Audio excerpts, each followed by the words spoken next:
Santiago, Chile, 14 de mayo de 1984. El sol de la mañana aún no había calentado del todo los adoquines del exclusivo barrio de Las Condes cuando los primeros periódicos llegaron a los kioscos. En cuestión de minutos, un breve obituario ocuparía espacio en las páginas interiores de El Mercurio. Walter Ramírez, de 77 años, empresario alemán y fundador de una próspera industria conservera de pescado, hombre de familia y pilar de la comunidad alemana en Chile, falleció. Los vecinos que leyeron la nota inclinaron la cabeza en señal de respeto. Algunos enviaron flores. La fábrica cerró un día en señal de luto. El Club Alemán de Santiago organizó una misa en su memoria. Nadie lloró por Walter Rauff, porque Walter Ramírez no existía. El hombre enterrado con flores y homenajes era, en realidad, el SS Standartenführer Walter Rauff, oficial de inteligencia de la Gestapo y arquitecto del llamado coche de gasolina, los camiones de la muerte, vehículos adaptados para matar por envenenamiento con monóxido de carbono, responsables de la muerte de más de 100.000 personas durante el Holocausto. Judíos, romaníes, enfermos mentales, presos políticos, hombres, mujeres, niños, asfixiados lentamente en la parte trasera de camiones que circulaban por las carreteras de la Unión Soviética, Yugoslavia, el norte de África y Europa del Este. Walter Rauff murió en su lecho de cáncer, rodeado de su familia y venerado por su comunidad. Nunca fue juzgado, nunca se enfrentó a la justicia, nunca pasó un solo día tras las rejas por sus crímenes. Esta es la historia de cómo esto fue posible. Para comprender qué le sucedió a Rauff, primero debemos comprender quién era antes de convertirse en Walter Ramírez. Nacido el 19 de junio de 1906 en Kotten, un pequeño pueblo del estado alemán de Sajonia-Anhalt, Walter Rauff creció en una familia de clase media con tradición militar. Se unió a la Armada Alemana en 1924, donde demostró aptitudes para la burocracia y la administración logística. Era meticuloso, eficiente y ambicioso. En 1935, un escándalo personal, Rauff había abandonado a su esposa e hijos para fugarse con una mujer casada, lo obligó a dejar la Marina. Sin carrera ni perspectivas, encontró un nuevo hogar ideológico en el Partido Nacional Socialista y la CSS. Allí, sus habilidades burocráticas fueron inmediatamente valoradas. Ascendió rápidamente. Para 1941 ya era jefe del Departamento Técnico del SD, Servicio de Seguridad de la CSS, directamente subordinado al monstruoso Reinhard Heydrich. Fue en este puesto, en 1941, que Rauff supervisó el desarrollo y la implementación de la coche de gasolina, los camiones de la muerte. El proyecto surgió de una necesidad práctica. Los grupos de trabajo, los escuadrones de exterminio que operaban tras el Frente Oriental, sufrían problemas psicológicos debido a los fusilamientos masivos. Disparar a quemarropa a mujeres y niños provocaba crisis nerviosas en los propios verdugos. La solución de Rauff fue fríamente burocrática y aterradora: transformar camiones comunes en cámaras de gas móviles. Los gases de escape del motor se redirigían al compartimento de carga, que estaba herméticamente cerrado. Empujaban a las víctimas al interior, cerraban las puertas y el conductor conducía durante 15 o 20 minutos. Cuando las puertas se abrieron de nuevo, todos los pasajeros estaban muertos. Rauff no solo concibió el sistema, gestionó su logística, supervisó los informes de eficacia y solicitó ajustes técnicos cuando fue necesario. Su firma, seca, profesional y administrativa, se encuentra en los archivos nazis posteriores a la guerra, donde describe el problema de las fugas de líquidos de los cadáveres durante el transporte y solicita que el suelo se inclinara para facilitar la limpieza. Este era Walter Rauff, no un monstruo de aspecto inquietante, sino un burócrata eficiente que transformó el asesinato en masa en un problema logístico a optimizar. Cuando Alemania capituló en mayo de 1945, Rauff se encontraba en Italia, donde había comandado operaciones de inteligencia y contraguerrilla en el norte del país, siendo también responsable de la deportación de judíos italianos a campos de exterminio. Se entregó voluntariamente a los estadounidenses, Lo que ocurrió a continuación es una de las páginas más vergonzosas de la historia de los servicios de inteligencia occidentales en el período de posguerra.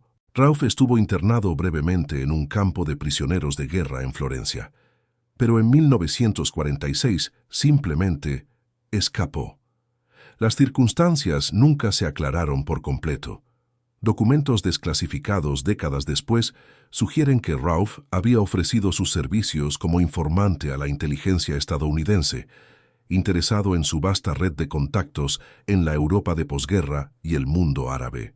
No existe una confirmación definitiva de que los estadounidenses lo ayudaran a escapar, pero tampoco existe una explicación convincente de su fuga de un campo fuertemente vigilado.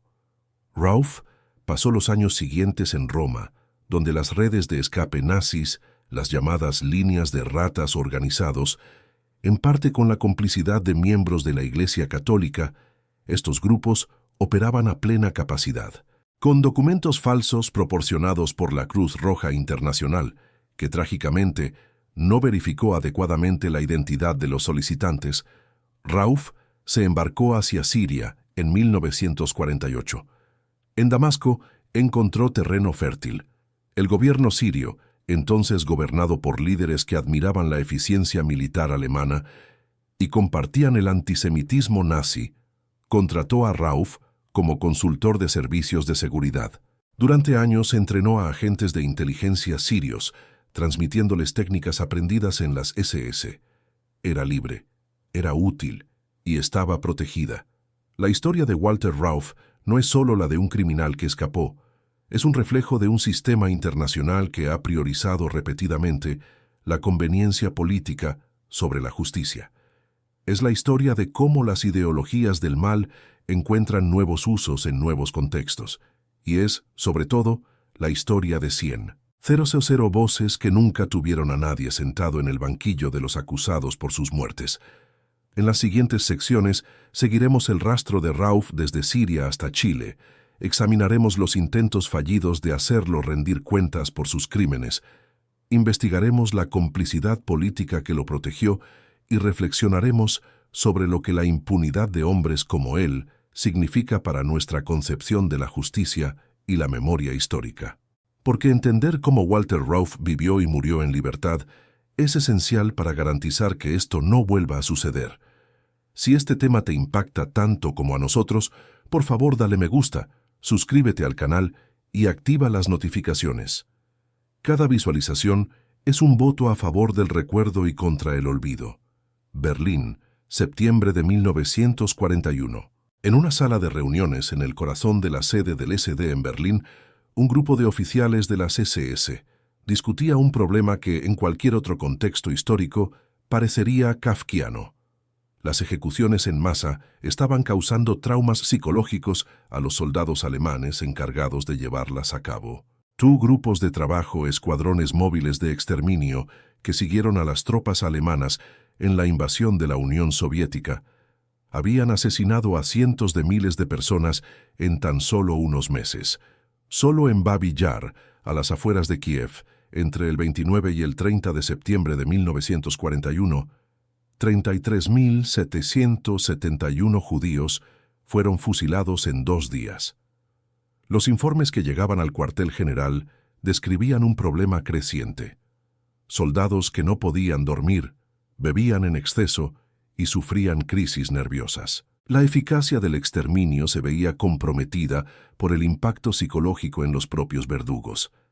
Alguien necesitaba encontrar una solución más limpia. Ese alguien era Walter Rauf. El concepto de cámara de gas no era nuevo. Los nazis ya lo utilizaban en los centros de eutanasia de su programa. Acción T4 en contraste, las personas con discapacidad física y mental eran eliminadas con monóxido de carbono en instalaciones fijas. La idea de Rauf, o más precisamente, la idea que Rauf desarrolló, perfeccionó e implementó con eficiencia burocrática, era hacer que este proceso fuera móvil. Los primeros prototipos se probaron en noviembre y diciembre de 1941 en el campo de concentración de Sachsenhausen, cerca de Berlín. Prisioneros soviéticos fueron utilizados como conejillos de indias. Los informes técnicos resultantes, ahora conservados en los archivos del Tribunal de Nuremberg, son documentos de una frialdad que aún estremece. Describen el tiempo necesario para la muerte, entre 15 y 20 minutos, la capacidad ideal de cada vehículo, entre 50 y 70 personas, y los problemas técnicos que debían resolverse: presión de escape insuficiente, sellado inadecuado de las puertas y dificultades para transportar los cuerpos.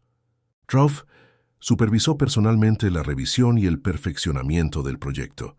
Su correspondencia con fabricantes de vehículos, ingenieros y comandantes de campo, toda documentada y firmada, demuestra su participación directa y continua en la operación. En un memorando fechado el 26 de marzo de 1942, cuyo original se encontró en archivos alemanes después de la guerra y que se convertiría en una prueba clave en las investigaciones contra Rauff décadas después, este analiza los detalles técnicos del funcionamiento de los camiones y solicita modificaciones para aumentar la eficiencia. El lenguaje empleado es el de un director de proyecto preocupado por los resultados. El proyecto en cuestión es un asesinato en masa. Coches de gasolina fueron desplegados en diferentes frentes de la guerra. En la Unión Soviética acompañaron a los grupos de trabajo en Bielorrusia, Ucrania y Rusia. Se emplearon contra judíos, serbios y romaníes en Yugoslavia. En el norte de África, Rauff los llevó consigo cuando fue asignado al mando de las operaciones de inteligencia del Cuerpo África de Rommel, un plan que contemplaba el exterminio de la comunidad judía en Oriente Medio y el norte de África si las tropas alemanas avanzaban más allá de Egipto. La derrota en el Alamein en 1942 impidió que estos planes se llevaran a cabo. Se estima que los camiones de la muerte, bajo la supervisión directa de Rauff, fueron responsables de la muerte de al menos 97,000 personas, según la estimación conservadora de la Fiscalía de Nuremberg. Investigaciones históricas posteriores elevan esa cifra a más de 100,000. Cada número representa una persona, un nombre, una historia interrumpida.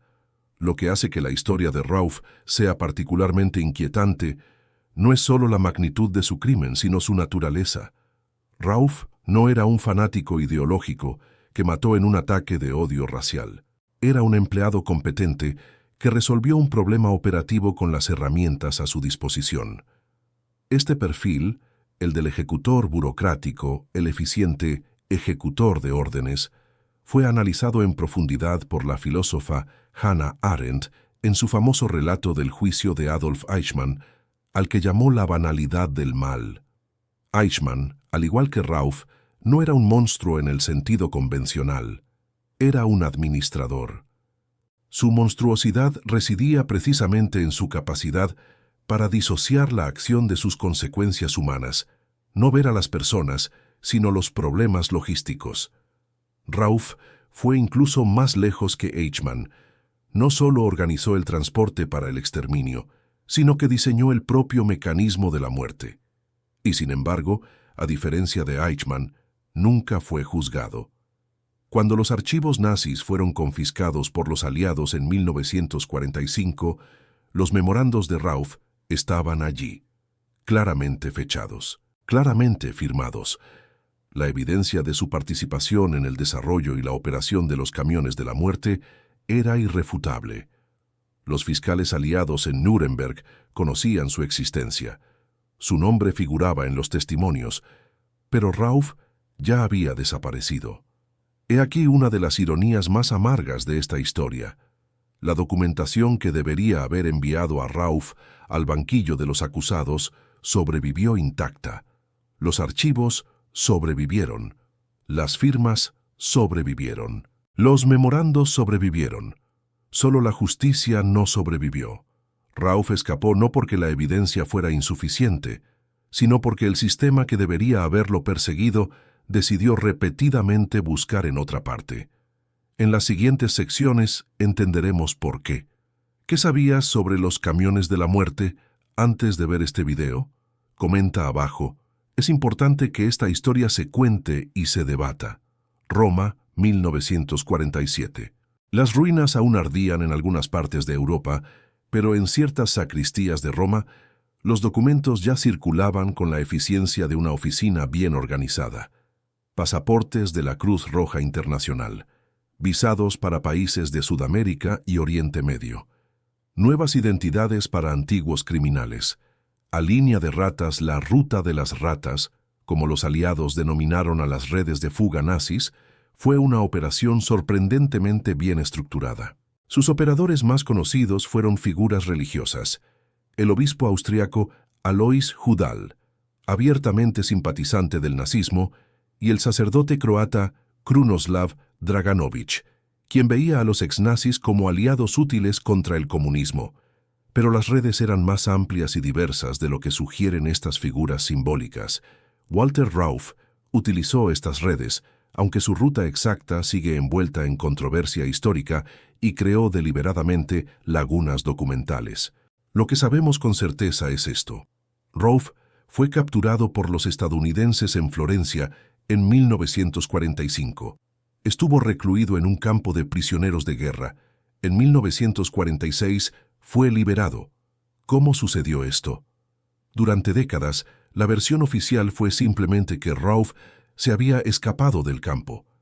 Pero esta versión nunca convenció a los investigadores que indagaron en el caso. Un campo estadounidense en 1946, aún en pleno proceso de desnazificación, con un prisionero de tan alto perfil cuyo nombre aparecía en los documentos de Nuremberg, documentos desclasificados por el gobierno estadounidense en la década de 1980 y de forma más completa en la década de 2000, revelaron algo que muchos sospechaban. Rauff, de hecho, había estado en contacto con la inteligencia estadounidense. El contexto es crucial. 1946 marcó el comienzo de la Guerra Fría. Los servicios de inteligencia estadounidenses, británicos y en menor medida franceses, reclutaban activamente a exoficiales nazis con conocimientos de inteligencia, redes en Oriente Medio y el mundo árabe, técnicas de interrogatorio y contrainsurgencia.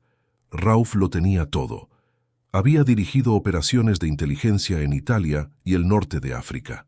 Conocía a la perfección las redes de agentes nazis diseminadas por el Mediterráneo, y estaba disponible. Los documentos no prueban de forma concluyente que los estadounidenses lo ayudaran a escapar, pero sí demuestran que fue evaluado como un activo potencial y que su utilidad se consideró más importante que el interés en su juicio por crímenes de guerra. Sea como fuere, Rauff pasó los años siguientes en Roma, moviéndose en redes eclesiásticas que facilitaron la huida de antiguos nazis. En 1948 se embarcó hacia Siria con documentos de la Cruz Roja bajo un nombre falso. En Damasco encontró un ambiente sorprendentemente acogedor. En 1948, Siria se encontraba en crisis. El Estado de Israel acababa de ser proclamado y la guerra árabe-israelí dominaba la política regional. El gobierno sirio, entonces inestable y en proceso de radicalización, consideraba valiosos recursos a los especialistas militares y de inteligencia alemanes, en particular a aquellos con experiencia en operaciones contra judíos. Rauff fue contratado como consultor de seguridad. Entrenó a agentes sirios en técnicas de interrogatorio y vigilancia. En pocos meses, se convirtió en un elemento integral del aparato de seguridad del Estado sirio. Durante años, las autoridades alemanas e israelíes desconocieron su paradero. El gobierno de Alemania Occidental, creado formalmente en 1949, mostró, en la práctica, poco interés en investigar seriamente los crímenes de guerra de sus propios ciudadanos, muchos de los cuales seguían ocupando puestos influyentes en el nuevo Estado. La historia de Rauff en Siria ilustra una brutal realidad de la posguerra. Para muchos gobiernos, las habilidades de los exnazis fueron más valiosas que la justicia que merecían sus víctimas. No fue solo Siria. El gobierno estadounidense reclutó a Werner von Braun y a otros científicos del programa de cohetes nazi para su propio programa espacial, algunos de ellos claramente cómplices de crímenes de guerra. La operación Clip de papel trajo a más de uno. 500 científicos y técnicos alemanes a los Estados Unidos, muchos de ellos con antecedentes problemáticos, a cambio de su experiencia. La inteligencia británica hizo lo mismo. La inteligencia francesa también. La lógica era la misma en todo Occidente. La Guerra Fría había creado una nueva jerarquía de prioridades y la justicia por los crímenes del Holocausto pasó a un segundo plano. Para los sobrevivientes del exterminio dispersos por todo el mundo, esta realidad fue una segunda herida que nunca sanó del todo. Rauf permaneció en Siria durante aproximadamente 10 años. A medida que aumentaba la inestabilidad política siria, el país sufriría varios golpes militares en las décadas siguientes, y la presión internacional para localizar a los criminales de guerra comenzaba a aumentar. Rauf se dio cuenta de que necesitaba encontrar un refugio más estable. En 1958 se embarcó hacia Sudamérica. Eligió Chile. La elección no fue casual. Chile contaba con una de las comunidades de inmigrantes alemanes más grandes de Sudamérica, descendientes de las oleadas migratorias del siglo XIX que se habían asentado en el sur del país, en las regiones de Valdivia, Osorno y Puerto Montt.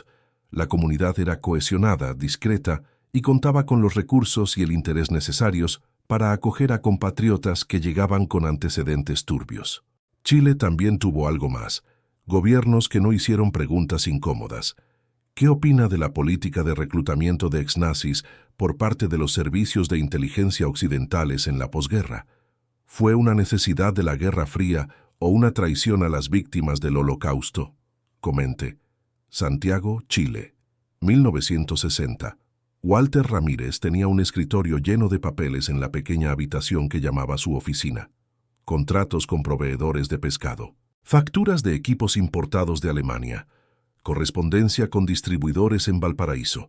Era la rutina diaria de un meticuloso empresario en proceso de expansión de su negocio. 2 años después de llegar a Chile, Rauf había transformado una pequeña inversión inicial, cuyo origen nunca se esclareció del todo, en una próspera fábrica de conservas de pescado. La empresa estaba creciendo. Los empleados llegaban puntualmente. Los pagos se realizaban a tiempo. El empresario alemán era respetado. Fue perfecto. Rauf había llegado a Chile en 1958, aún con documentos que mostraban indicios de su identidad anterior, pero rápidamente se las arregló para regularizar su situación legal en el país. Utilizó sus contactos en la comunidad alemana para obtener referencias personales. Con el tiempo, obtuvo documentos chilenos a nombre de Walter Ramírez, una variante ligeramente hispánica de su propio nombre, fácil de recordar, pero lo suficientemente diferente como para engañar. Se instaló en Santiago, concretamente en el barrio de Las Condes, ya uno de los más exclusivos de la capital chilena, preferido por la comunidad alemana y los profesionales de clase alta. Era un hombre de apariencia común, estatura mediana, físico anodino, modales educados y discretos. Hablaba español con acento alemán, como tantos otros en la comunidad. Hizo amigos, frecuentaba el club alemán, contribuía a organizaciones benéficas, bautizaba a los hijos de sus amigos, era padrino de bodas, construyó ladrillo a ladrillo la fachada de una vida respetable.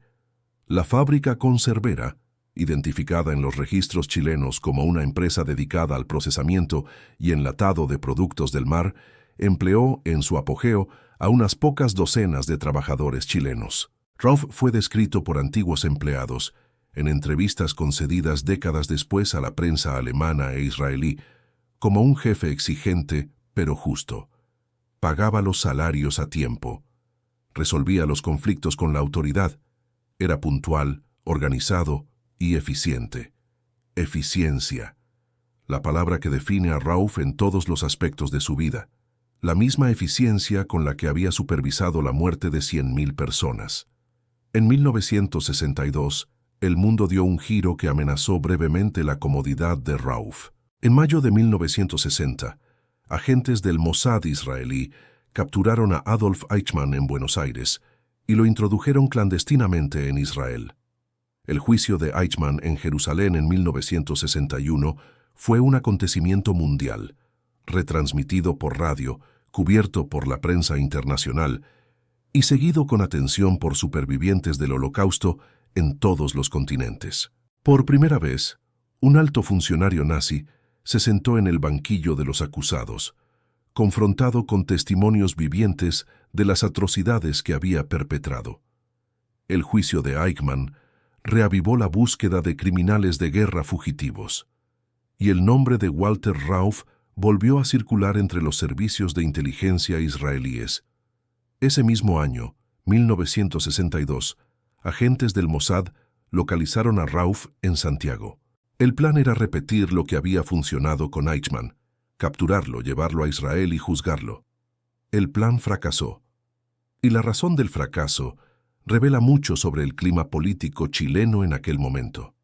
El gobierno chileno de entonces, presidido por Jorge Alessandri, figura conservadora y de tendencia económica liberal con buenas relaciones con el empresariado alemán, recibió la información israelí sobre Rauf. La respuesta fue una negativa categórica a cooperar con cualquier operación de captura extrajudicial, seguida de una notificación al propio Rauf informando de que las autoridades israelíes lo habían localizado. En otras palabras, el gobierno chileno advirtió a Rauf que estaba siendo perseguido. Rauf se quedó donde estaba a salvo. El episodio no tuvo mucha repercusión en su momento. Solo se documentaría décadas después, cuando se abrieron los archivos diplomáticos para la investigación histórica. Pero representó un punto de inflexión.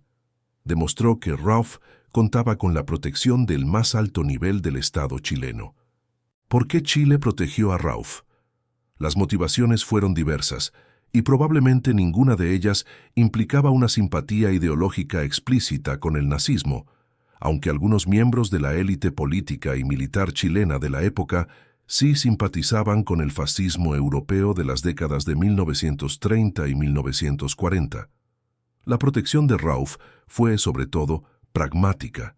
La comunidad alemana en Chile tenía influencia económica. Cuestionar el pasado de sus miembros generaría conflictos diplomáticos con Alemania Occidental, un importante socio comercial. La extradición de un respetado empresario, basada en acusaciones de delitos cometidos 2 décadas antes y a miles de kilómetros de distancia, era políticamente costosa y electoralmente inútil. También existía el argumento legal. Chile no tenía tratados de extradición con Israel. Cualquier captura extraterritorial violaría la soberanía chilena, el mismo argumento utilizado por Argentina en relación con la captura de Eichmann. La suma de estas consideraciones produjo un resultado definitivo. Rauf se quedó. ¿Por qué crees que países como Chile protegieron a criminales de guerra? ¿Interés económico, ideología o simplemente indiferencia? Deja tu opinión en los comentarios. Bonn, Alemania Occidental, 1963. La oficina del fiscal Fritz Bauer en el estado de Hesse estaba repleta de papeles. Expedientes de exnazis dispersos por todo el mundo. Informes de investigadores. Copias de memorandos recuperados de archivos capturados en 1945. Y, sobre el escritorio, una solicitud de extradición dirigida al gobierno chileno. Alemania Occidental solicitaba formalmente la extradición de Walter Rauf para ser juzgado por los crímenes cometidos durante el régimen nazi. Fritz Bauer era un hombre solitario en una batalla solitaria. Judío, exiliado durante el nazismo, había regresado a Alemania con la convicción de que la justicia por los crímenes del Holocausto era un requisito previo para una auténtica democracia alemana. Fue él quien proporcionó al Mossad la información que condujo a la captura de Eichmann. Fue él quien impulsó los juicios de Auschwitz en Frankfurt. Y fue él quien, frente a una enorme resistencia institucional, intentó llevar a Walter Rauf ante la justicia. La solicitud de extradición alemana llegó a Chile en 1963. Legalmente era sólida. Alemania Occidental tenía jurisdicción sobre los crímenes cometidos por ciudadanos alemanes durante la Segunda Guerra Mundial, y los crímenes de Rauf estaban ampliamente documentados. Los memorandos con su firma, los informes sobre el funcionamiento de los camiones de la muerte, los testimonios de los sobrevivientes. Lo que Alemania no había contado era con la determinación del sistema judicial chileno de encontrar razones para no extraditar a Rauf. el caso fue llevado a la Corte Suprema de Chile.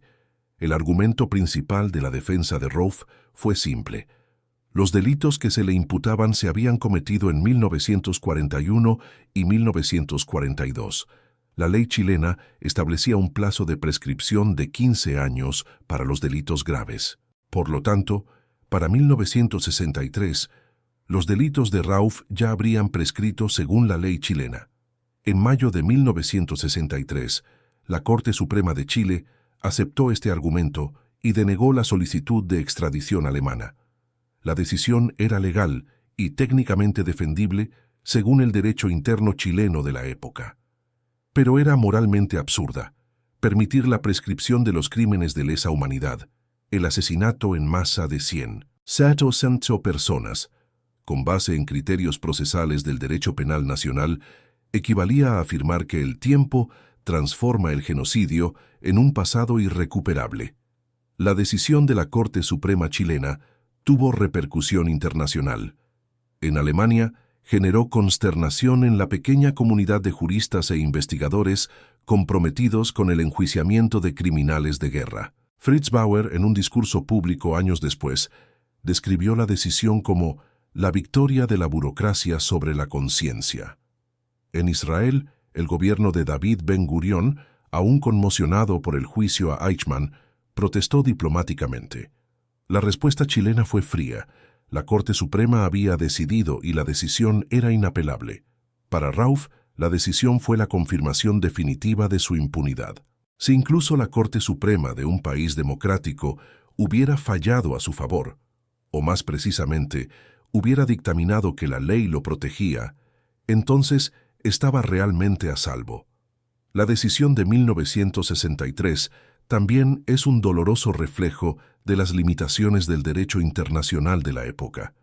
El concepto de crímenes de lesa humanidad, como categoría jurídica que trasciende las prescripciones nacionales, se había establecido en los juicios de Nuremberg de 1945-1946. Sin embargo, su aplicación práctica dependía de la voluntad de cada estado de reconocerlo y aplicarlo. Chile, en 1963, optó por no hacerlo. Esta no fue una decisión explícitamente ideológica. No hubo declaraciones públicas de simpatía por Rauf ni por el nazismo. Fue una decisión de conveniencia. Era más sencillo y menos costoso política y diplomáticamente encontrar una razón legal para no extraditarlo que hacerlo. Y ese es quizás el aspecto más aterrador de esta historia. Rauf no estaba protegido por fanáticos ideológicos, sino por tecnócratas oportunistas que prefirieron la conveniencia a la justicia. En los años siguientes se enviaron nuevas solicitudes a Chile, desde Alemania, desde Italia, donde Rauf había cometido crímenes contra judíos italianos deportados a los campos, y desde organizaciones judías. Todas tuvieron el mismo resultado. El gobierno chileno, independientemente del partido en el poder, no estaba interesado en reabrir el caso. Rauf continuó expandiendo su negocio. En 1973, cuando Augusto Pinochet derrocó al gobierno democráticamente electo de Salvador Allende en un sangriento golpe militar, Rauf, según relatos contemporáneos, no solo celebró, sino que colaboró. Existe información, nunca completamente documentada pero tampoco refutada, de que Rauf ofreció consultoría a la DINA, la policía secreta de Pinochet, transfiriendo técnicas de interrogatorio aprendidas en las SS. Si es cierto, esto significa que las habilidades desarrolladas en los campos de exterminio nazis han encontrado nuevas aplicaciones en las cámaras de tortura de la dictadura chilena. La historia de Rauf en Chile no fue solo la de un criminal que escapó, fue la de un criminal que siguió siendo útil. ¿Le sorprende que los países democráticos protegieran a Rauf con argumentos jurídicos formales? Comente qué opina sobre los límites del derecho ante crímenes de magnitud histórica. Santiago, septiembre de 1973. Aún salía humo del Palacio de la Moneda, bombardeado cuando los primeros camiones del ejército chileno comenzaron a recorrer las calles de Santiago recogiendo prisioneros. En pocas semanas, el Estadio Nacional se había transformado en un campo de detención improvisado. En los años siguientes, más de 40.000 personas serían detenidas, torturadas y aproximadamente 3.000 asesinadas o desaparecidas por la dictadura de Augusto Pinochet. La maquinaria represiva necesitaba organización, necesitaba métodos, necesitaba especialistas, y tenía uno disponible, viviendo en un barrio exclusivo de Santiago, Walter Rauff. La conexión entre Rauff y la DINA, la Dirección de Inteligencia Nacional, principal instrumento de terror de la dictadura de Pinochet, nunca ha sido documentada de forma completa y fehaciente. Rauff falleció antes de que este periodo pudiera investigarse a fondo, y los archivos de la DINA fueron destruidos en gran parte o permanecen clasificados. Lo que existe son testimonios de exagentes y presos, informes de periodistas de investigación chilenos y alemanes publicados principalmente en la década de 1980 y documentos diplomáticos parcialmente desclasificados que mencionan contactos entre Rauff y funcionarios de la dictadura. En 1984, el periodista alemán Gero Gembala, que investigaba las conexiones entre los ex-nazis y la dictadura chilena, publicó un libro, Odessa en Sudamérica, en el que documentó los contactos entre Rauff y la DINA en los primeros años tras el golpe de 1973. Según sus fuentes, Rauff habría participado en sesiones de entrenamiento para agentes de la DINA, transfiriéndoles conocimientos sobre técnicas de interrogatorio y la organización de operaciones de inteligencia. Es importante ser preciso sobre lo que se sabe y lo que se sospecha en este momento. Lo que se sabe, Rauff era un experto en inteligencia y técnicas de represión con décadas de experiencia. Estaba en Chile cuando se creó la DINA. Tenía contactos en la élite chilena y en la comunidad alemana cercana al régimen de Pinochet. No era el tipo de persona que pasaría desapercibida ante una organización como la DINA. Lo que se sospecha, pero no está documentado con la precisión necesaria para una afirmación categórica, es que Rauff consultó activamente a la DINA, participó directamente en entrenamientos y transfirió técnicas desarrolladas en las SS a agentes de la dictadura chilena. Incluso en la versión más conservadora, que Rauff simplemente coexistió con la dictadura sin participación activa, la imagen es inquietante. Un hombre que diseñó sistemas de exterminio masivo para el Tercer Reich vivía cómodamente bajo una dictadura que torturaba y asesinaba a sus propios ciudadanos. La sombra de Rauff sobre el Chile de Pinochet es, independientemente de los detalles exactos, una sombra muy pesada. El régimen de Pinochet tenía sus propias razones para no querer problemas con Rauff. La comunidad alemana en Chile, en general, simpatizaba con el golpe. Muchos miembros de esta comunidad consideraban que había una excesiva influencia marxista en el gobierno de Allende, y el régimen militar representaba una restauración del orden. Inmiscuirse con un miembro respetado de esta comunidad crearía tensiones innecesarias. Posiblemente también existió un elemento más profundo de complicidad. Algunos académicos argumentan que la propia ideología de la DINA, la creación de un aparato burocrático de represión eficiente que funcionaba con independencia de las emociones o los escrúpulos individuales de sus miembros, reflejaba la lógica de las SS que Rauff había ayudado a construir 3 décadas antes. El nazismo y los regímenes militares latinoamericanos de la década de 1970 no eran idénticos, pero compartían una lógica de deshumanización del enemigo político que hizo que la transferencia de experiencia no solo fuera posible, sino culturalmente coherente. La conexión entre los ex-nazis y las dictaduras sudamericanas no fue exclusiva de Chile. Klaus Barbie, el carnicero de Lyon, trabajó como asesor de seguridad para la dictadura boliviana. Otros exoficiales de las SS prestaron servicios similares en Argentina, Paraguay y Brasil. El patrón fue consistente. Los hombres que habían aprendido a construir y operar máquinas represivas a escala industrial durante el nazismo encontraron clientes dispuestos y contextos favorables para aplicar ese conocimiento en las dictaduras latinoamericanas de la Guerra Fría. La impunidad de Rauff no fue solo la impunidad de un individuo. Formaba parte de un sistema más amplio de transferencia y perpetuación de métodos de violencia estatal que costarían la vida a decenas de miles de personas en todo el continente. ¿Sabías de esta conexión entre los antiguos nazis y las dictaduras sudamericanas? ¿Cómo crees que la historia debería abordar esta transferencia de conocimiento de la represión? Comenta. Viena, 1963. Simon Wiesenthal tenía una foto de Walter Rauff en la pared de su oficina. Junto a ella, una cronología. Los crímenes, las fugas, los escondites conocidos, y junto a cada escondite, una nota que se repetía como un amargo estribillo, protegido. Wiesenthal había sobrevivido a 12 campos de concentración. Había perdido a 89 familiares en las cámaras de gas, y tras la liberación, había dedicado su vida a una misión que muchos consideraban quijotesca: localizar y llevar ante la justicia a los perpetradores del Holocausto. Rauff era uno de los más buscados en su lista.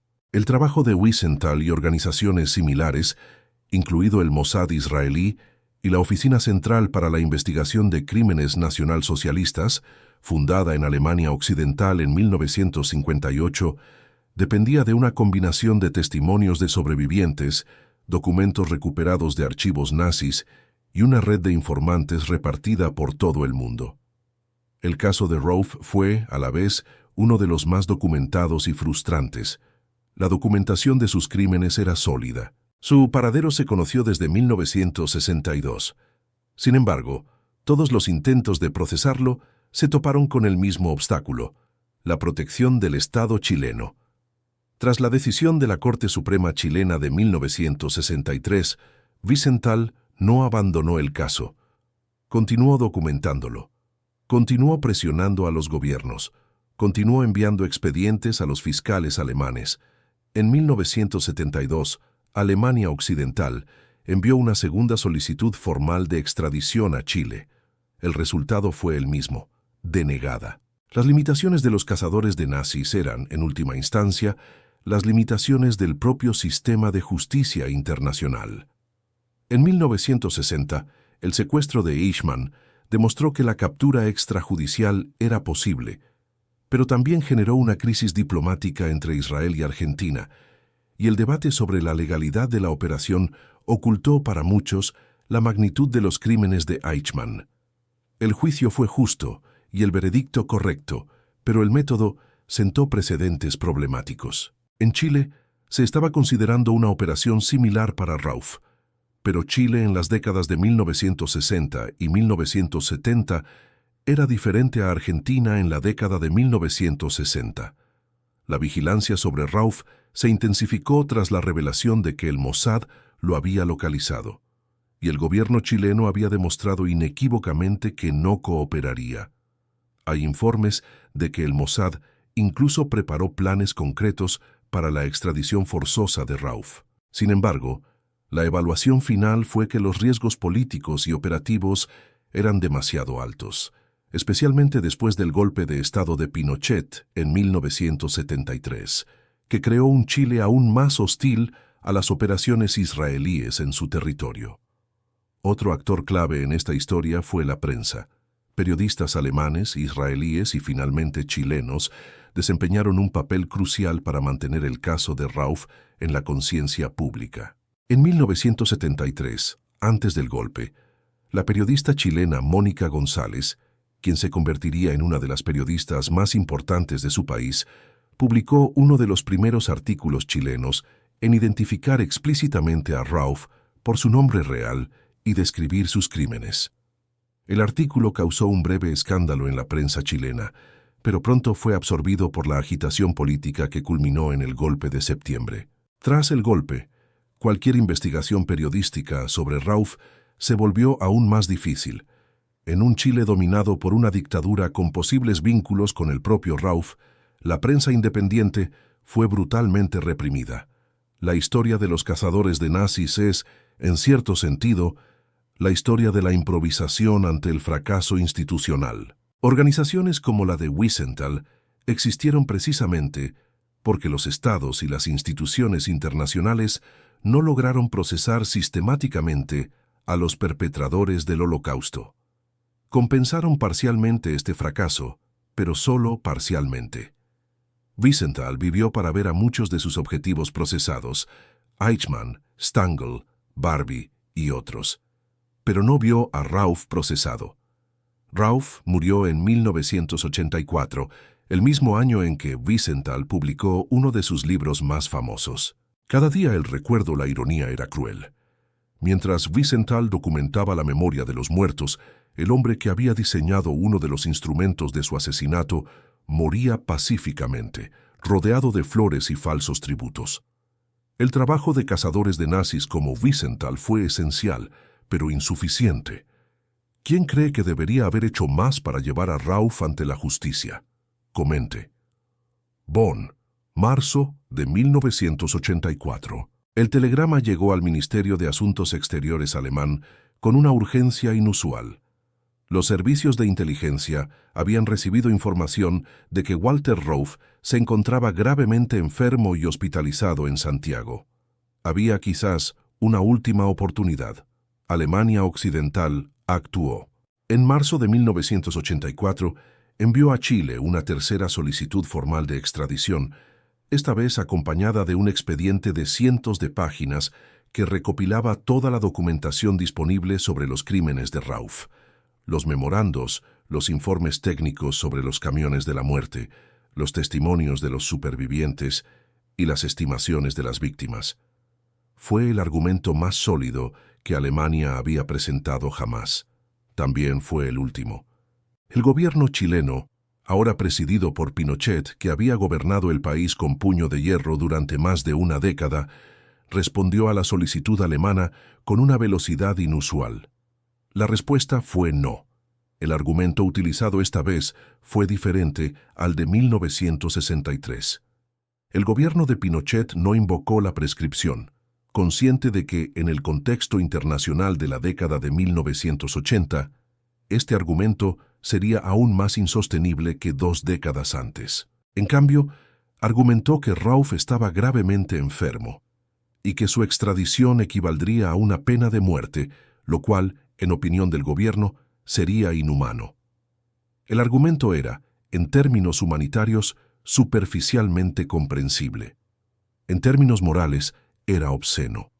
El hombre que había supervisado la muerte por asfixia de 100.000 personas estaría protegido de rendir cuentas por sus crímenes basándose en consideraciones humanitarias. La decisión del gobierno de Pinochet reveló algo que había sido evidente durante décadas, pero que esta negativa hizo irreversiblemente explícito. La protección de Rauff en Chile no fue un accidente legal ni una peculiaridad del sistema jurídico chileno. Fue una política deliberada, sostenida por diferentes gobiernos durante más de 2 décadas, y en el caso de Pinochet, tuvo motivaciones que trascendieron la mera conveniencia. El gobierno alemán protestó. Las organizaciones judías internacionales protestaron. La prensa alemana e israelí cubrió ampliamente el episodio. En Chile, bajo la censura impuesta por la dictadura, la cobertura fue mínima. Walter Rauff falleció el 14 de mayo de 1984, semanas después de la negativa del gobierno de Pinochet. El cáncer que lo aquejaba progresó más rápido que cualquier proceso legal. Su funeral se celebró con relativa discreción. La familia sabía que el caso atraía la atención internacional, pero con dignidad. Fue enterrado en un cementerio de Santiago. En los años siguientes, su tumba sería visitada por grupos de simpatizantes neofascistas en fechas simbólicas. La ironía máxima. Mientras las cenizas de cientos de miles de sus víctimas estaban esparcidas en fosas comunes y fosas sin identificar, Rauff tenía una tumba marcada, adornada con flores, en un cementerio respetable. En Alemania, la muerte de Rauff se informó con un tono de frustración contenida. Fritz Bauer había fallecido en 1968 sin ver a Rauff procesado. Wiesenthal reaccionó con la amargura de quien había luchado durante décadas contra un muro inquebrantable. La justicia ha sido derrotada, no por los criminales, sino por los sistemas que deberían haberlos procesado. El caso Rauff pasó a la historia como uno de los ejemplos más elocuentes del fracaso de la justicia internacional al abordar los crímenes del Holocausto y como un doloroso recordatorio de que la impunidad no solo es resultado de la hábil ocultación de los criminales. A menudo es el resultado de que los estados opten por no ver. ¿Cómo crees que la historia debería recordar a los países que protegieron a criminales de guerra? ¿Existe responsabilidad colectiva o solo individual? Debate en los comentarios. Frankfurt, Alemania, 1965. El juicio de Auschwitz estaba a punto de concluir.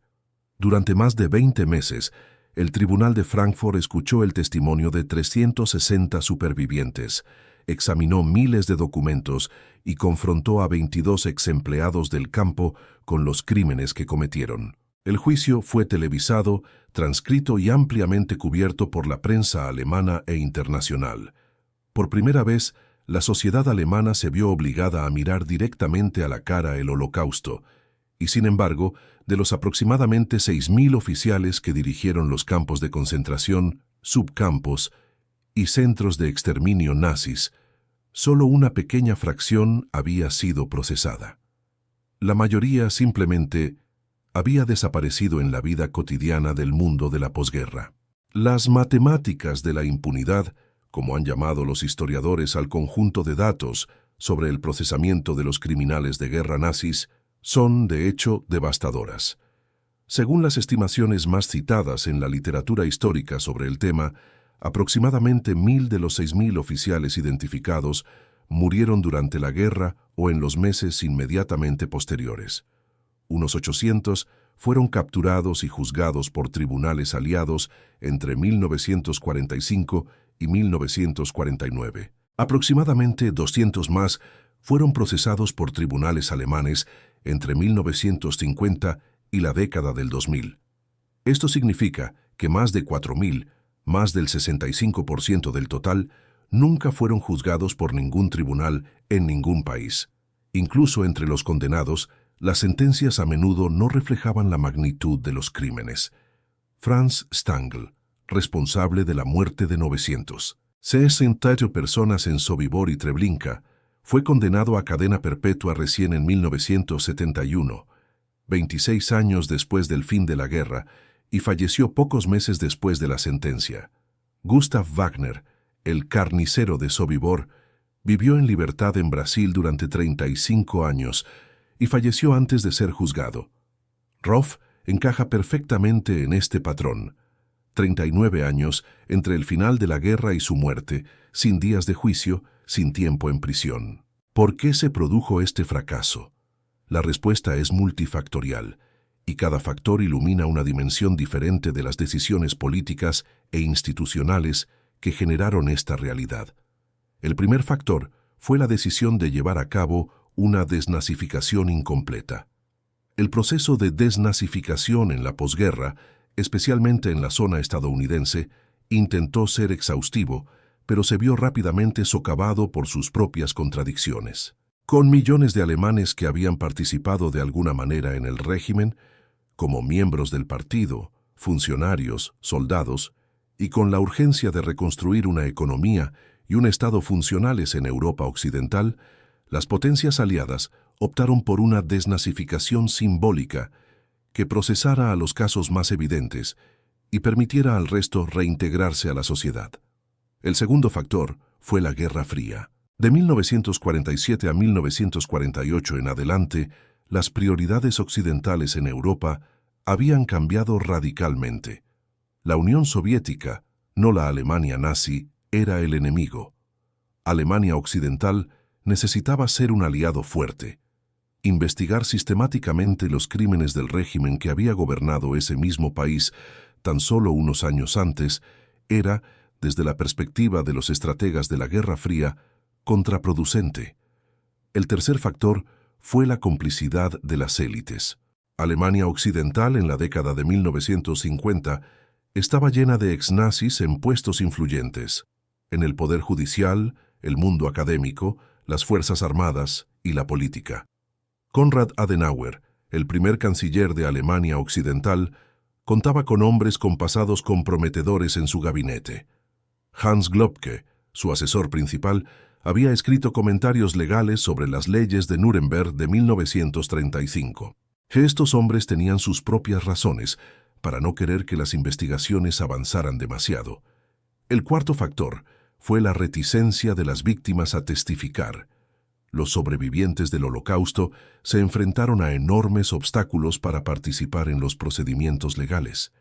Trauma psicológico severo, dificultades para obtener visas de viaje y presión para seguir adelante y no revivir el pasado. Muchos países donde se asentaron los sobrevivientes, incluido Israel en sus primeros años, priorizaron la construcción del futuro sobre ajustar cuentas con el pasado. El quinto factor, quizás el más aterrador, fue la normalidad.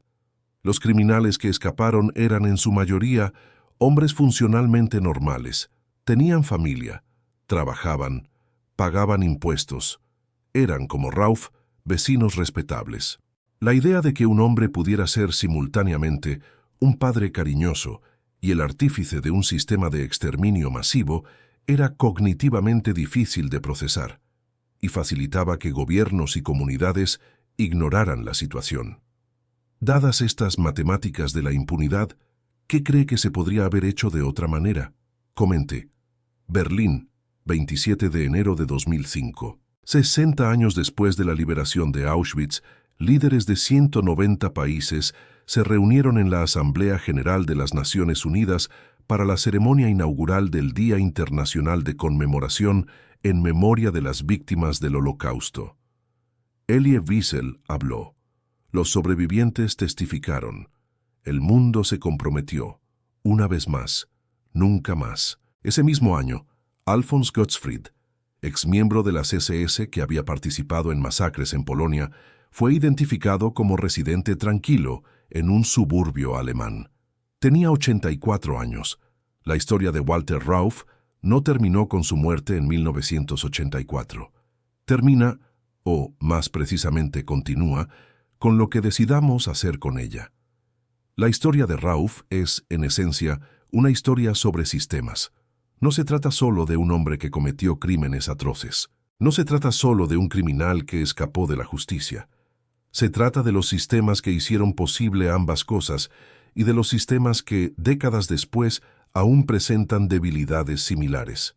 El sistema que produjo a Rauf fue el nazismo, una ideología que transformó el prejuicio en política de Estado, que burocratizó el odio, que encontró a los hombres lo suficientemente normales como para operar máquinas de muerte con la misma eficiencia con la que operarían una línea de producción industrial.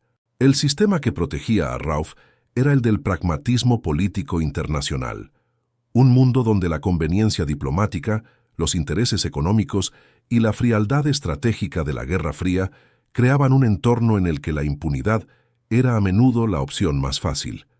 Pero hay un tercer sistema involucrado en esta historia, y es el más importante para nosotros hoy: el sistema de la memoria. La memoria histórica no es automática, no es natural. Es una construcción activa, sustentada por decisiones deliberadas de sociedades e instituciones. Los juicios de Nuremberg fueron una elección. La creación de museos del Holocausto fue una elección. Las leyes que penalizan la negación del genocidio en varios países son decisiones. La labor de organizaciones como el Mossad y el Centro Wiesenthal fue una elección. La impunidad de Rauf también fue una elección. Una serie de elecciones hechas por gobiernos, tribunales e individuos que, en cada momento crucial, optaron por la conveniencia en lugar de la justicia. ¿Qué nos enseña la historia de Rauf sobre el presente? Nos enseña, en primer lugar, que la impunidad no es simplemente un defecto del pasado. Genocidios y crímenes de lesa humanidad han ocurrido desde el Holocausto, en Camboya, Ruanda, Bosnia y Darfur. En cada uno de estos casos, la comunidad internacional se ha enfrentado a las mismas tensiones, entre la justicia y la conveniencia, entre la rendición de cuentas y la estabilidad política, entre la memoria y el deseo de seguir adelante. La creación de la Corte Penal Internacional en 1998 fue, en parte, una respuesta a este patrón histórico de impunidad. El principio de jurisdicción universal, la idea de que ciertos delitos son tan graves que cualquier país puede procesar a sus autores, independientemente del lugar donde se cometieron, representa un verdadero avance en comparación con el sistema de 1963 que protegió a Rauf. Pero la CPI tiene serias limitaciones. Potencias como Estados Unidos, China y Rusia no la reconocen. Muchos casos llegan a la Corte con décadas de retraso. Los recursos son insuficientes. La voluntad política de los Estados miembros es inconsistente. La historia de Rauf es por tanto también un argumento urgente a favor de sistemas de justicia internacional más sólidos. En segundo lugar, nos enseña algo sobre la naturaleza del mal burocrático. Hannah Arendt escribió sobre la banalidad del mal al observar a Eichmann, la capacidad de personas funcionalmente normales de cometer atrocidades al convertirse en engranajes de un sistema que deshumaniza a sus víctimas. Rauf es un ejemplo aún más puro de esta lógica. No solo cumplió órdenes, sino que diseñó el sistema, transformó el asesinato en un problema de ingeniería. Esta lección tiene relevancia más allá del contexto histórico. En cualquier sistema, corporativo, militar, gubernamental, la fragmentación de la responsabilidad, la burocratización de las decisiones y la deshumanización de las categorías afectadas, ya sean inmigrantes, presos, minorías, crean condiciones para que la gente común participe en procesos de violencia sin confrontar plenamente lo que está haciendo. La vigilancia ética no se ejerce solo en tiempos de crisis dramática, se ejerce en la vida cotidiana de las instituciones. En tercer lugar, nos enseña sobre la responsabilidad de la memoria. Las 100.000 personas asesinadas en los camiones de la muerte de Rauf, en su mayoría, no tienen nombres conocidos, no tienen tumbas marcadas, no tienen descendientes que sepan cómo murieron o si se hizo justicia por sus muertes. Walter Rauf tiene una tumba marcada en un cementerio de Santiago. Durante años fue visitada por grupos que lo veneraban. El desequilibrio entre la memoria de los perpetradores y la de las víctimas es una de las heridas abiertas del Holocausto. Cada vez que elegimos contar estas historias, cada vez que nos negamos a permitir que la impunidad se convierta en olvido, estamos corrigiendo un poco este desequilibrio. No es suficiente. Nunca es suficiente, pero es necesario. La historia de Walter Rauf termina con su muerte en paz en 1984. Pero la pregunta que plantea, no. La pregunta es simple y absolutamente fundamental. ¿Qué clase de mundo queremos construir? Un mundo donde los crímenes más graves contra la humanidad tengan consecuencias reales para sus perpetradores, sin importar cuán poderosos, útiles o bien ocultos sean. ¿O un mundo donde la conveniencia siga prevaleciendo sobre la justicia? La respuesta no está en los archivos históricos. Reside en las decisiones que tomamos hoy, como ciudadanos, como votantes, como miembros de comunidades, con el poder de exigir que las instituciones de justicia internacional se fortalezcan, financien y respeten. Walter Rauf nunca enfrentó la justicia. Este no tiene por qué ser el legado definitivo de tu historia. Walter Rauf cruzó fronteras, cambió de nombre y murió libre, pero no fue el único. En la siguiente pantalla encontrarán la historia de Klaus Barbie, el carnicero de Lyon, quien no solo escapó de la justicia tras la Segunda Guerra Mundial, sino que también recibió protección activa y oficial de gobiernos que sabían exactamente quién era. Una historia aún más inquietante, porque la complicidad fue aún más explícita. Véanla ahora. Cruzó fronteras y recibió protección oficial. El torturador que fue protegido por el gobierno.